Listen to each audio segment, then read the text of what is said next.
धाराशिवमध्ये ठाकरेंच्या शिवसेनेला मोठा धक्का बसलाय।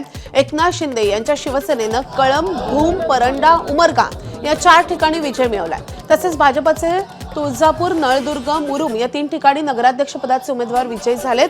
जनमताचा कौल मान्य असल्याचं आणि या निवडणुकीत जिथे कुठे कमी पडलो तिथे पुन्हा ताकदीनं काम करण्याचं खासदार ओमराजे निंबाळकरांनी म्हटलंय।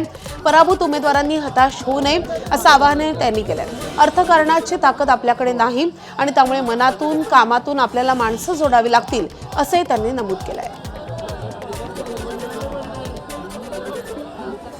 शेवटी जनमताचा कौल आहे तो मान्य आहे आणि ह्या निवडणुकीमध्ये समजा जिथं कुठं आम्ही काम करण्यात कमी पडलो असेल, काही त्या ठिकाणी राहिला असेल तर त्याच्यात सुद्धा सुधारणा करून अजून परत तेवढ्याच ताकदीनं लोकांसाठी सक्रिय पद्धतीनं काम करत राहू।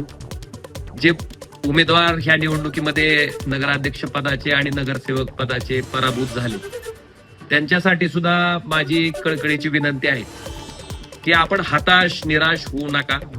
शेवटी लोकांसाठी काम करायच्या भूमिकेतनं आपण ही निवडणूक लढवत होतो। मुख्यमंत्री फडणवीसांचं शहरीकरणाकडे असलेलं लक्ष यामुळेच भाजपला विजय मिळाल्याचं माजी मंत्री बसवराज पाटील यांनी म्हटलंय।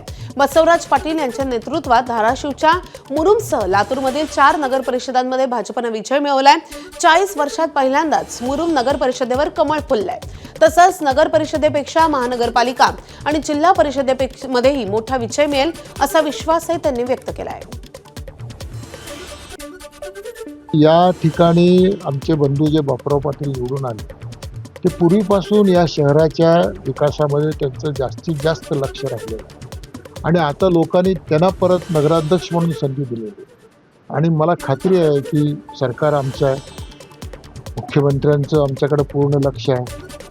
देशामध्ये या शहरीकरणाच्या बाबतीमध्ये आदरणीय नरेंद्र मोदी साहेबांचा एक मोठा कार्यक्रम आहे, स्मार्ट सिटी किंवा हे शहरीकरण वाढलेल्या शहरीकरणाला कसे मदत करावं या सगळ्या गोष्टीमुळं या पुढील काळामध्ये मराठवाड्यामध्ये मुरुम हे शहर एक मॉडेल म्हणून पुढे येईल।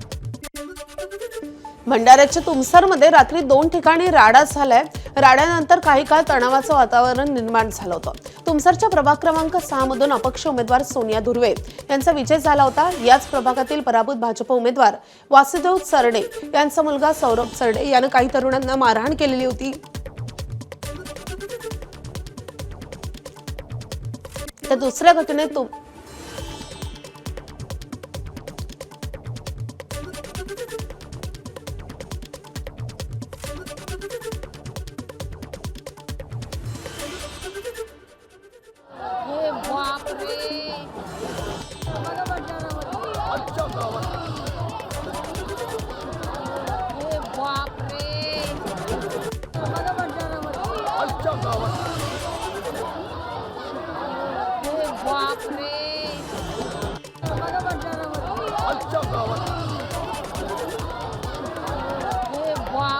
निकाल लागल्यानंतर जल्लोषावर शोककळा बसवली।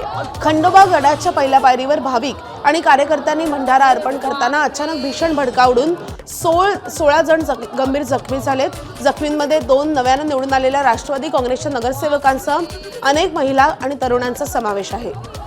भेसळयुक्त भंडाऱ्यामुळे आगीचा भडका उडाल्याचा प्राथमिक अंदाज व्यक्त होतोय। मला निरोप आला, त्यांना आपण दवाखान्यामध्ये ॲडमिट केलेलं आहे। डॉक्टरांचं म्हणणं की म्हणजे त्यांच्या जीविताला धोका नाही, काळजी घेत आहेत। घडायला नको होतं परंतु उत्साहाच्या भरात कधी कधी काही घडतं, त्याची काळजी सगळ्यांनीच घेतली पाहिजे। राज्यात नुकत्याच पार पडलेल्या नगर परिषद निवडणुकांचे निकाल जाहीर झाले असून यामध्ये भाजप सर्वात मोठा पक्ष ठरलाय, तर उपमुख्यमंत्री एकनाथ शिंदे त्यांच्या नेतृत्वाखालील शिवसेना दुसऱ्या क्रमांकावर राहिली। यावर अहिल्यानगरचे दक्षिणचे खासदार निलेश लंके यांनी नेमकी काय प्रतिक्रिया दिली आहे ते पाहूया।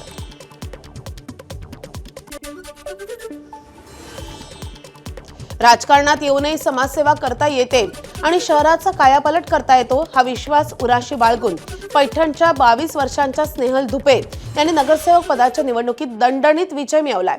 बी फार्मचं शिक्षण पूर्ण करून एमपीएससीची तयारी करणाऱ्या या तरुणीनं राजकारणात घेतलेली ही उडी सध्या जिल्ह्यात चर्चेचा विषय ठरतीये। भंडारा नगरपालिका निवडणुकीत आगळावेगळा निकाल पाहायला मिळालाय. माय लेकाची जोडी वेगवेगळ्या पक्षातून नगरसेवकपदी विजयी झाली आहे. प्रभाग क्रमांक 13 मधून मुलगा हाजी मुस्ताक सलाम उर्फ बल्ली हा भाजपकडून विजयी झाला, तर त्यांच्या मातोश्री बेगम हाजी अख्तरी प्रभाग क्रमांक 14 मधून अजित पवारांच्या राष्ट्रवादीकडून निवडून आल्यात. तसेच प्रभाग क्रमांक 2 मधून अजित पवारांच्या राष्ट्रवादीनं अरुण भेदे आणि त्यांच्या पत्नी अपर्णा भेदे यांना उमेदवारी दिलेली होती, त्यांचा पराभव झालाय. तर प्रभाग क्रमांक 3 मधून शिंदेच्या शिवसेनेकडून विक्की रावलांनी तर भाजपकडून प्रभाग क्रमांक 4 मध्ये जॅकी रावल हे दोन सख्खे भाऊ निवडणुकीत उभे होते. या दोन्ही भावांचा निवडणुकीत पराभव झालाय. गोंदिया नगर परिषद निवडणुकीत ठाकरेंच्या शिवसेनेच्या दीपा शहारे यांचा अवघ्या एका मतानं विजय झालाय. दीपा शहारे यांची भाजपच्या निहारिका पारधी यांच्यासोबत लढत होती. दीपा शहारे यांना 1342 मतं मिळाली, तर निहारिका पारधी यांना 1341 मतं मिळाली. वडगाव नगर पंचायतीच्या अटीतटीच्या निवडणुकीत थरारक निकाल पाहायला मिळालाय.